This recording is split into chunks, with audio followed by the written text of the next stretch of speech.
Hello, friends. This is Dave Hurwitz, executive editor at ClassicsToday.com, here with the greatest recordings ever. I'm not kidding. Oh, they're amazing. And today we're talking about this one. Piano Works by Nikolai Kapustin, performed by Stephen Osborne on Hyperion. Now, this disc came out, it was recorded in 1999, it looks like, although we can't see anything. These things, they're so tiny. Yes, 1999 in September. So it probably was released around the year 2000. So it's already a couple of decades old. Amazing, isn't it? Kapustin was alive when this came out. He passed away, about a decade ago. What a remarkable composer he was and is. I think that it's really incumbent on us when we encounter a virtually unknown talent to keep him in the public eye, to keep talking about him, even if there aren't a lot of recordings coming. Because the only way that, he's going to percolate into people's musical consciousness is if you keep talking about it and mentioning it and telling people how fabulous it is. One of the things that happens with these recordings in the wonderful world of classical music, particularly unusual or neglected repertoire, contemporary music, God knows, is that you mention these things and they have their 5 minutes of fame and then they vanish. Poof. And we never hear from them again. And with so much stuff being available in so many different media, with so many ways to access it, we have to find a way to separate the wheat from the chaff. And Kapustin is wheat. He is not chaff. Although the name, of course, means cabbage. But,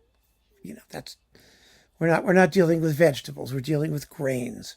Anyway, this disc contains some phenomenal music. His two piano sonatas. His sonata number 1 from 1937 and his sonata number 2, opus 54. It's not from 1937. It's 19 minutes and 37 seconds long. Just ignore me when it comes to these things. And his sonata number 2, opus 54.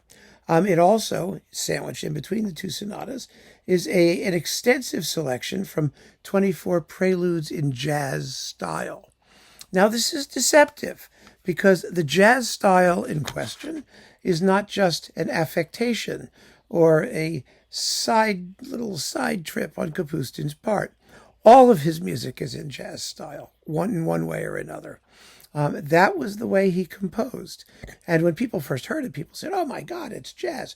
Now, Kapustin himself was a very interesting guy. He was Ukrainian. He wound up in the Soviet Union. He was the pianist on call for orchestral piano parts for the Moscow Symphony, I believe, for like a bazillion years. He did play with jazz groups in Russia. Jazz was always looked down upon, of course, as some sort of, capitalist affectation or something like that. I mean, there was always something musically questionable about it, as there is here for purely snobby reasons when it comes to the classics. But Kapustin always insisted that his music was not jazz, because the hallmark of jazz, the single most important hallmark of jazz, according to him, was that it should consist largely of improvisation. And none of his music is improvised. His music is written with extraordinary precision, extreme precision. Everything is notated specifically, no matter how free and jazzy and breezy it gets, and it does. The music itself is always clearly written down. And for that reason, he simply considered himself a contemporary composer who operated in a harmonic style, which happened to be jazz, that of jazz, but which was not jazz. It was contemporary piano music. And we need to respect him and take him at his word for it. The music here is marvelous. It is virtuosic. It is soulful. It's got all the best qualities we love in jazz. And it's formally really, really tightly written. Strictly written. The first sonata has 4 good-sized movements, lasts about 19 minutes. The preludes are preludes. They're short, a minute, 2 minutes long for the most part. The second sonata already has something of a reputation as one of the most challenging and difficult and virtuosic pieces in the entire modern piano repertoire. And good for him. Yeah, absolutely. And Osborne plays the daylights out of it. That's not a problem. Again, it has 4 movements, an allegro, a scherzo, a slow movement, and a finale. I mean, it's classical forms. It's almost neoclassical music, but the style is jazz. I mean, the idiom is jazz, and it's just indescribable other than as Kapustin. It's phenomenal. And when you tell people, oh, he's a Russian composer, people just go, whoa, really? Well, where did that come from? Very, very good question. But his music is getting played more and more frequently. He seems to be getting some of the attention that he deserves. He finally found a publisher at the very end of his life. I think it's Schott in Germany, right? Don't they publish his stuff now?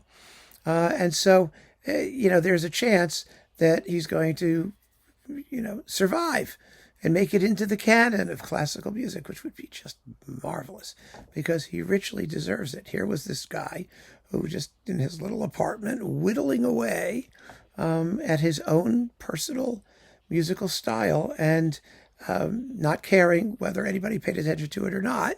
And now they are. And Stephen Osborne was one of them. I really hope he does more Kapustin because we need to hear more of what he wrote. I mean, still, the majority of his compositions have not been recorded. Most of it is piano music. There's a couple of dozen sonatas and a small amount of orchestral works, mostly piano concertos and some other things, and some chamber works of various kinds. And they are remarkable and consistent, consistently excellent, I think. So, yeah, grab this Stephen Osborne disc. It's absolutely spectacular and marvelous. So keep on listening, friends. Thanks for joining me. Take care.